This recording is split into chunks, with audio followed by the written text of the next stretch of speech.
मेरी बड़ी बहन नेहा की शादी को 1 साल हो चुका था। दीदी काफी सुंदर है और जीजा जी भी काफी हष्ट-पुष्ट है। शादी के बाद दीदी कम ही हमारे घर आया करती थी, क्योंकि जीजा जी को दीदी के बिना बिल्कुल भी रहा नहीं जाता था। दीदी और जीजा जी एक दूसरे से बहुत यार करते हैं और एक दूसरे के बिना नहीं रह सकते। ये बात मुझे उस दिन समझ में आई जब दीदी दिवाली पर हमारे घर आई हुई थी। दीदी को आए 1 हफ्ता हो चुका था, लेकिन जीजा जी के फोन दिन भर में कई बार आते रहते थे। दीदी अक्सर कहती थी, इतनी जल्दी कैसे आओ, कुछ दिन और रुकने दो। पर आप भी फोन करके ऐसी बातें करते हो जिससे मुझे भी आपकी बहुत याद आने लगती है। इतने में मम्मी आ गई और दीदी ने फोन काट दिया। मम्मी ने दीदी को किचन में बुला लिया, क्योंकि दिवाली की मिठाई, चिवधा, कर, जी वगैरह बनानी थी। हम सबने मिलकर शाम तक आधी चीजें बना ली थीं और बाकी कर। इन मिठाई अगले दिन बनाने का तय हुआ। शाम ढल चुकी थी और मैं खिड़की से बाहर देख रही थी। तभी मैंने देखा कि जीजा जी बाहर खड़े हैं। मैंने जल्दी से दीदी को आवाज लगाई। दीदी बाहर आते ही बोली, आप तो सच में आ गए। मुझे लगा फोन, पर आपने ऐसे ही कहा था। इतने में मम्मी भी आ गई और बोली, मेहमान आप कब आए? कोई खबर नहीं, कुछ नहीं। पहले बोल देते तो आपकी खातिरदारी के लिए पहले से तैयारी कर ले, तभी आए हैं तो खाना पीना खाकर आराम करके सुबह जाना। मैं आपको अभी बिल्कुल नहीं जाने दूंगी। जीजा जी कुछ नहीं बोले और मुझे भी मालूम था कि जीजा जी जाने के लिए नहीं आए हैं।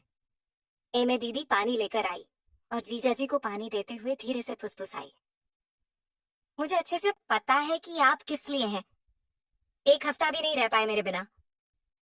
जीजा जी मुस्कुराकर बोले, तुम हो ही ऐसी। सुनकर दीदी शर्माकर मुस्कुराई और वहां से चली गई। थोड़ी देर में खाना बनकर तैयार हो गया। हम सबने साथ में खाना खाया और बातें करते करते रात बिताई। जीजू का बिस्तर बाजू वाले कमरे में लगाया गया था और सबको अब सोने की तैयारी करनी थी। घर के सारे लोग अपने अपने कमरे में सोने चले गए थे, लेकिन मैं दर ईदी और जीजू अभी सोफे पर बैठे टीवी देख रहे थे। टीवी पर हम आपके हैं कौन मूवी चल रही थी, जो मुझे बहुत पसंद थी और दीदी को भी। तो जीजू वाले कमरे में आपका बिस्तर लगा दिया है, आराम कर लीजिए। मैं मूवी देखकर बाद में आ जाऊंगी। जीजू का चेहरा देखने लायक था। वो तो दाग खींचकर कमरे की ओर चले गए। मुझे और दीदी को हंसी आ रही थी, लेकिन हमें कुछ नहीं, हम दोनों मूवी देखने में लगे हुए थे। कुछ देर बाद दीदी ने मुझसे कहा, छोटी मुझे भी अब नींद आ रही है, मैं सोने जा रही हूँ। मैंने तुरंत कहा, दीदी अगर तुम भी चली जाओगी तो मुझे डर लगेगा। तुम्हें पता है ना, रात में मुझे अकेले डर लगता है। दीदी थोड़ा ठिठके और बोली, ठीक है, थोड़ी देर रुक जाती हूँ। उसी वक्त जीजू ने कमरे से आवाज लगाई, नेहा पानी चाहिए। दीदी इन्हें तुरंत कहा, रुको छोटी, मैं तुम्हारे जीजू को पानी देकर आती हूँ, थोड़ी ही देर। दीदी कमरे से बाहर आई। उनकी साड़ी थोड़ी अस्त व्यस्त थी, बाल बिखरे हुए थे और सांसें तेज चल रही थी। मैंने घबराकर पूछा, दीदी इतनी देर क्यों लगा दी? मुझे डर लग रहा था। दीदी ने हंसते हुए कहा, अरे वो कुछ नहीं, तुम्हारे जीजू को बहुत प्यास लगी थी, इसलिए पानी देने में थोड़ा समय लग गया। इतने में जीजू कमरे से बाहर आए और बोले, अरे मेरे फोन की बैटरी खत्म ही होने वाली है, क्या तुम मेरे लिए चार्जर ला दोगी? दीदी ने जवाब दिया, ठीक है, देखती हूँ, आप यहीं रुकिए। लेकिन जीजू ने कहा, अरे तुम देखो, मैं कमरे में वेट करता हूँ।